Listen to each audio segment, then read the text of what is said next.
Hello everyone.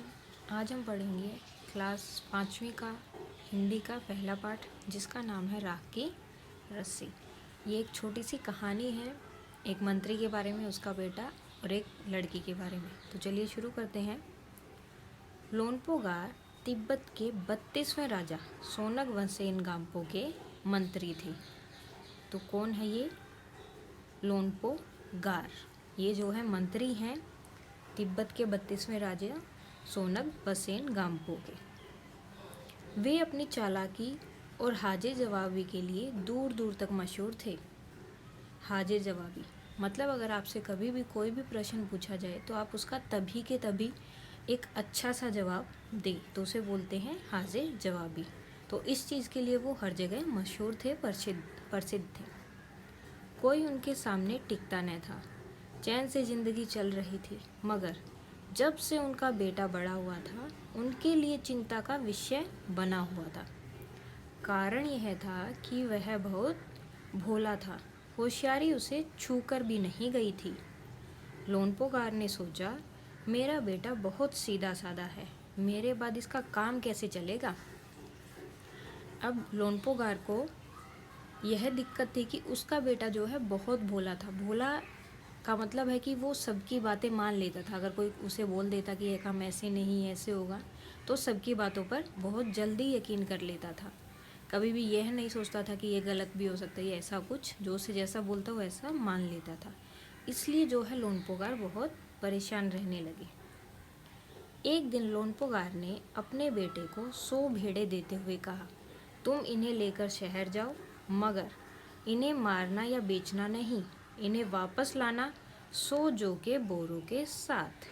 मतलब अब उसे 100 भेड़ें भी लेकर आनी है और साथ में क्या होने चाहिए? जौ के बोरे। जौ क्या है? एक तरह का अनाज है जिससे कि रोटी बनाई जाती है। जैसे कि गेहूँ वगैरह होता है, इसी तरह से जो भी एक अनाज है। वरना मैं तुम्हें घर में नहीं घुसने दूंगा। इसके बाद उन्होंने बेटे को शहर की तरफ रवाना किया। लोनपोगार का बेटा शहर पहुंच गया, मगर इतने बोरे जो खरीदने के लिए उसके पैसे रुपए ही कहाँ थे, क्योंकि उसे तो सिर्फ 100 भेड़ें दी गई थी, पैसे तो दिए ही नहीं।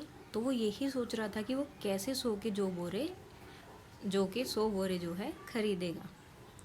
वह इस समय समस्या पर सोचने विचारने के लिए सड़क किनारे बैठ गया, मगर कोई हल उसकी समझ में नहीं आ रहा था। हल का मतलब समाधान, मतलब उसे कुछ भी समझ नहीं आ रहा था कि वो क्या करे जिससे उसकी भेड़ें भी ना बिके और उसे जौ के 100 बोरे भी मिल जाए। वह बहुत दुखी था। तभी एक लड़की उसके सामने आ खड़ी हुई। क्या बात है, तुम इतने दुखी क्यों हो? लोनपोगार के बेटे ने अपना हाल कह सुनाया। जब लड़की ने उससे पूछा कि तुम इतने दुखी क्यों हो और ऐसे यहाँ पर क्यों बैठे हो, तो लोनपोगार के बेटे ने उसे सारी बात बता दी। इसमें इतना दुखी होने की कोई बात नहीं है, मैं इसका हल निकाल देती हूँ। इतना कहकर लड़की ने भेड़ों के बाल उतारे और उन्हें बाजार में बेच दिया। जो रुपए मिले उनसे जौ के 100 बोरे खरीद कर उसे घर वापस भेज दिया।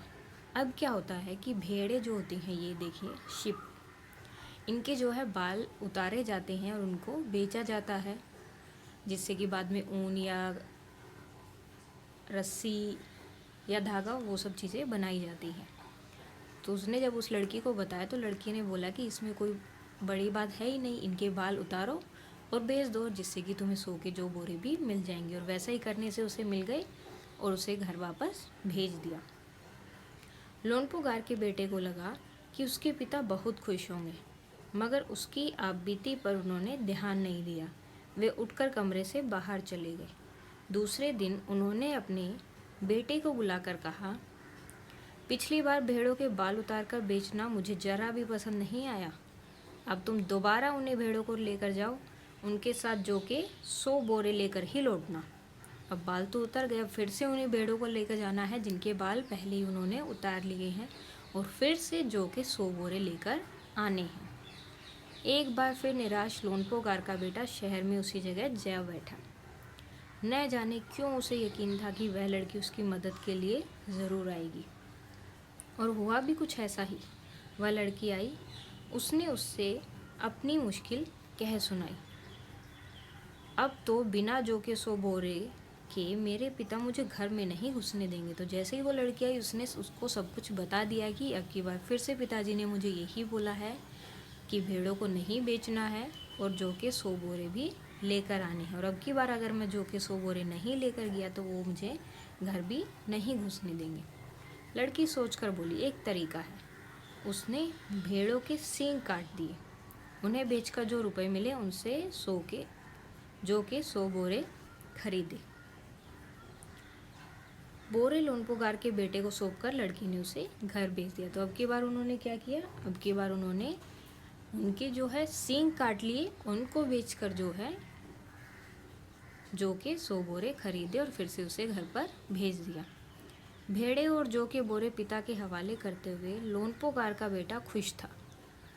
उसकी विजयी भाव से सारी कहानी कह सुनाई।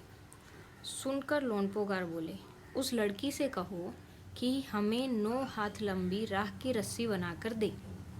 अब जब फिर से उसने अपने पिता को बताया कि उस लड़की ने उसकी मदद की है, तो उसके पिता ने कहा, ठीक है, अगर वो लड़की इतनी समझदार है तो उससे बोलो कि हमें 9 हाथ लंबी राख की रस्सी चाहिए। अब राख को तो जैसे ही हाथ में उठाएंगे तो वो टूट जाएगी, बिल्कुल बिखर जाएगी।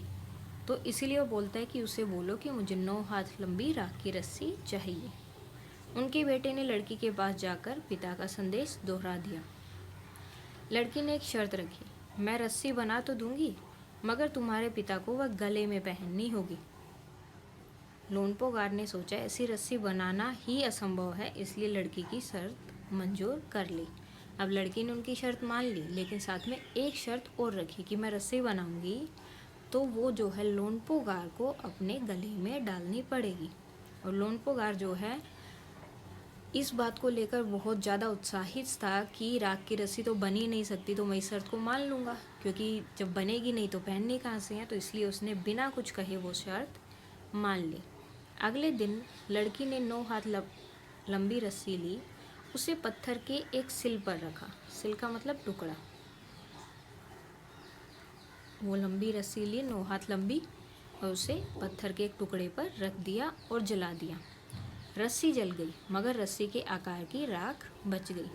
अब जिस तरह से मान लीजिए कि ये पत्थर है, इसके ऊपर उसने क्या किया कि इस तरह से वो रस्सी रख दी, और जैसे उसने उसको जलाया तो जलाने के बाद क्या होता है कि वो जलने के बाद ऐसे की ऐसे ही रहेगी जब तक आप उसको छुएंगे नहीं। जैसे ही वो छुएंगे तो जहाँ से वो छुएंगे वहाँ से वो टूट जाएगी, लेकिन जब तक आप छुएंगे नहीं वो राख ऐसे के ऐसे ही रहेगी।